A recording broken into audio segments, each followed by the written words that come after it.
I'm the Regional Construction Director for Bristol and Exeter projects. Been with Acorn now for 13 years, just over. Started with the company as a sort of project manager, and then I've been in Bristol for the last 10 years, building that side of the business.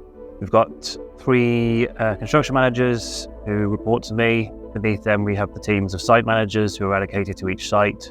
They are also supported by a commercial team, technical team, we've got in-house buyers. So collectively, we all work together to deliver each project. But all of our construction managers and site managers are all problem solvers. That's part of the construction process, and that's part of their day-to-day job. So what we do is encourage our site managers to be decision makers.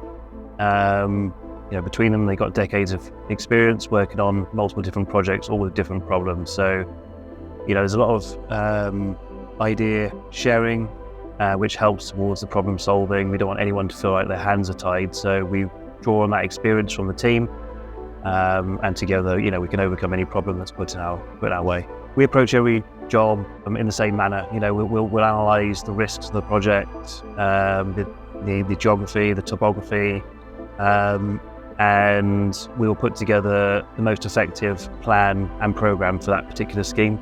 We may have a scheme that's a nice flat greenfield site. It's going to be very different to a scheme that's in a city, which is a regeneration project, demolition, contamination, all that type of thing. So each job has to be carefully analysed and assessed, and a plan put in place that specifically refers to that project and a way to deal with it. Every project had its own set of challenges. That could be in the ground, as I said previously, contamination, maybe very tight logistics if it's in a city.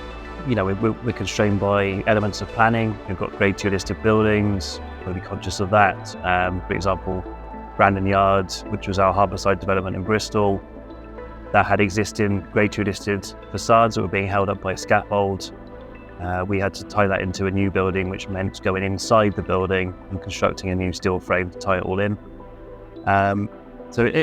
Every scheme has its own set of challenges, and we work closely with the design team and our own in-house team to come up with the most efficient scheme. Restoration of existing buildings is always a difficult one because you're dealing with elements of unknown.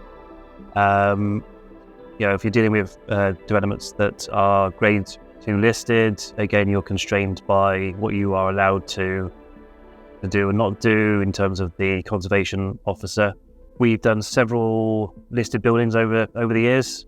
We're working at Hope House. There's a listed building there which had partial bomb damage, so you had an element of late 1700s build tied into a 1950s build. And it was only when we actually scaffolded the building we discovered that the whole top section of the stonework was actually starting to deteriorate and had a risk of falling on general public and things like this. So we worked closely with a specialist stonemason to actually replicate and recreate the stone piers and the copings on the building. Brandon Yard was a very interesting project. It's a historical site on Bristol's harbourside. It's a site that remained derelict for probably 20 or 30 years. Had a lot of different elements to it in terms of contamination, retention of existing grade 2 facades, new builds, working next to the harbourside, engaging with the various bodies to deal with working next to that. So yeah, it was an interesting project because it covered lots of elements. Roll Gardens is one of our live projects in Exmouth. We're currently delivering 33 units there. That has an element of new build apartments and housing, and the refurbishment of Eldon House. Eldon House is not listed, it's still in the conservation area. Gatcombe Orchard is currently under construction. We've completed the demolition phase, which is quite challenging, lots of ecological issues. It's quite a difficult site. It's very deep gradient. We've got existing residents that we have to maintain access for. We've got 17 house types over 37 units. That's quite a large percentage, but they're all beautifully designed houses, all very, very bespoke. Buckland's Place is 24 units, predominantly housing. Greenfield site, fairly straightforward in terms of your groundwork. We're currently under construction there, and again, lovely houses. We've programmed and sequenced it in a way that we can take possession of units as we work around the site. Every project we analyse and we incorporate the Acorn Green message, if you like, into the build.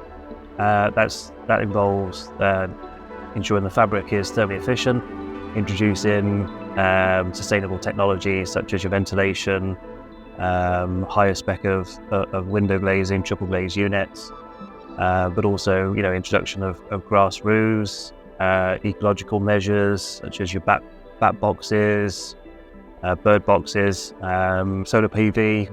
There's a wide range of sustainable elements we add to the design to ensure we're meeting those requirements.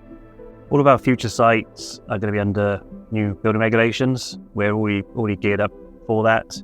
That would involve looking at the orientation of buildings. One of Acorn's unique selling points is the size of glazing we have on units. Going to building reg now relates to overheating, so we'll need to look at the design, do thermal modelling, and introduce air source heat pumps, solar PV, electrical vehicle charging, wastewater recovery. Again, there's a lot of technology we can add to the build to ensure we're meeting the new building regulations. We put a lot of time and effort into modern methods of construction. That involves different forms of construction methodology. At the moment, we're building with a lot of traditional. We have used timber frame. We're looking at insulated concrete frame, full iHouse systems, modular roofing, smart roofs. There's a number of system builds out there that we can utilise to improve on time and efficiency, and ensure that the quality's delivered on site.